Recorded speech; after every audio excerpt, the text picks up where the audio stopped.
Mark Kimmitt in Washington, D.C. He's a former assistant to the U.S. Secretary of State for Political and Military Affairs. Mark, thank you very much indeed for joining us. First of all, your assessment of how the U.S. have conducted this withdrawal. Well, I think it's been a ramshackle operation for the last 15 days. It was really much of a national embarrassment, the way that we conducted it, and then slipping away in the dark of night, leaving Americans and Afghan citizens who have worked with us. It just really is, in many ways, a national disgrace. Yeah, one of the British MPs, Tom Tugendhat, he's the chair of the Foreign Affairs Committee in this country, in the UK. He also served in the armed forces, and he has been very forthright about how he believes the Afghan people, and the Afghan army especially, have been abandoned by the United States. And he says that Joe Biden's comments that they simply turned and ran are disgraceful. Would you agree with that? Oh, I absolutely would. I mean, the Afghans lost 29 times the number of casualties that the coalition forces. And in fact, they're 1/10 the population of the United States. So they have lost 290 times the amount of casualties that we had. They have fought bravely on the battlefield. They will fight when they have a reason to fight, when they have the equipment to fight, and when they have a cause to fight for, and when they've got some backbone in the way of foreign assistance, airstrikes, artillery strikes. But when we pulled that out, primarily after the fall of Kunduz, it was just a matter of time before the great PR machine of the Taliban took advantage of that. And that's why you saw the Afghan army melt away. Not because they wanted to, but because they knew their backs were against the wall at that point. But listen, this isn't a problem because Ali Mustafa just painted a picture of how wonderful things are going to be going forward inside of Afghanistan.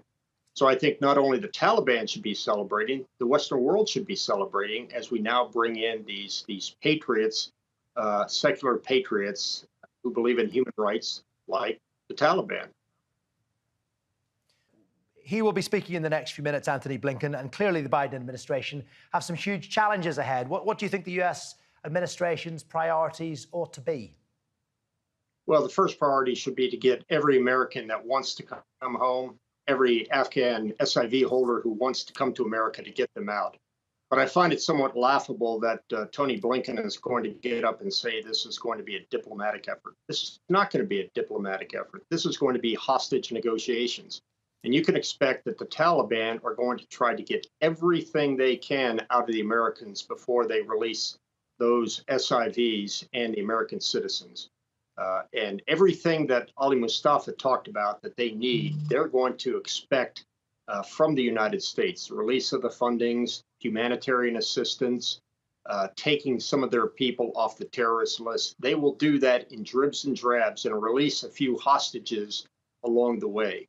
So I think we're in for some pretty rocky time. And although Secretary of State Blinken may think this is a diplomatic effort, I think we're going to see American military getting heavily involved in getting these people out. And as for the popularity about the withdrawal in the United States, Mark, how much do you think Joe Biden's position on Afghanistan and the withdrawal has been, well, guided, I suppose, by gaining votes, and that certain group of people, perhaps in the past Trump supporters, who he will need to vote him in at the next election? No, look, Joe Biden has always been against the Afghan operation from day one. He believed in some sort of fantasy of Afghanistan being broken into a federated republic. Against all military advice, he has insisted that we get out regardless of the cost. He felt that way about Iraq as well. And I would like to remind everyone that Robert Gates, the very respected Secretary of Defense, said that Senator Biden hadn't been right on a foreign policy issue in 40 years. I would suspect if you asked Robert Gates now, he would say the same thing here. You can tell this by the poll numbers. President Biden's poll numbers have slipped dramatically in the last week. It is the lowest of his tenure as president. And I think it doesn't have anything to do with the withdrawal. Everybody wanted to withdraw. There was no question in the United States, in the minds of the United States of America and our coalition allies, that we needed to wind this thing down. But he is losing popularity in America because of the way he conducted the evacuation, not the withdrawal. And I wonder, will other countries who previously had US backing, Mark, be wondering now if they can rely on the United States in future? And indeed, NATO allies who would not have been in favour of US withdrawal, how difficult will it be for Joe Biden to build bridges with those partners now?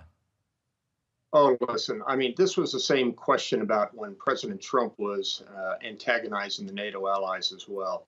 The same thing came up at the end of the Iraq War as well. The NATO allies, that's not an issue because the NATO allies need the United States in NATO more than the United States needs to be in NATO. We've seen what the EU has done with their separate defense, European security and defense initiative, and it's demonstrated that you need an organization like NATO with the Americans in it to keep it going. So while there may be a lot of clicking of the teeth over the next couple of months about the way the Americans did this, I think NATO is safe, and we're just going to have the same discussions we had 3 years ago when everybody said it's NATO over because President Trump wants to get out. The NATO coalition's in good shape.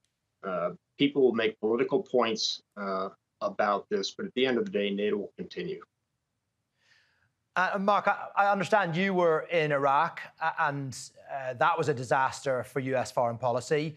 This will be, no doubt, viewed in the same way. What's your reaction to how the US have conducted themselves away from home over the last 20 years? Well, first of all, I would challenge your characterization of Iraq being a foreign policy disaster. You take a look at Iraq now, it is certainly not the Garden of Eden that it should be, but it's had 7 elections. They are trying their best to remain a democracy. They have some challenges from their neighbors.